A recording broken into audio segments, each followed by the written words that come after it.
قل يا عبادي الذين أسرفوا على أنفسهم لا تقنطوا من رحمة الله إن الله يغفر الذنوب جميعا إنه هو الغفور الرحيم وأنيبوا إلى ربكم وأسلموا له من قبل أن يأتيكم العذاب ثم لا تنصرون واتبعوا أحسن ما أنزل إليكم من ربكم من قبل أن يأتيكم العذاب بغتة وأنتم لا تشعرون وكذلك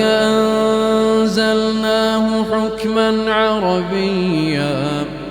ولئن اتبعت أهواءهم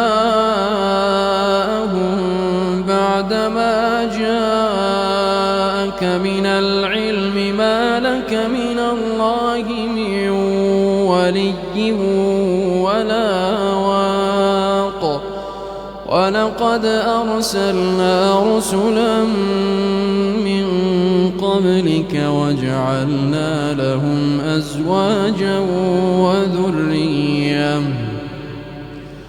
وما كان لرسول أن يأتي بآية إلا بإذن الله لكل أجل كتاب يمحو الله ما يشاء ويثبت وعنده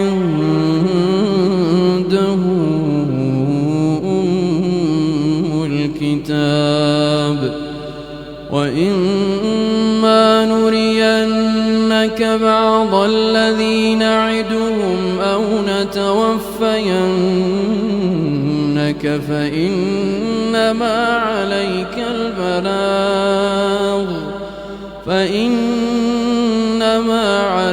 البلاغ وعلينا الحساب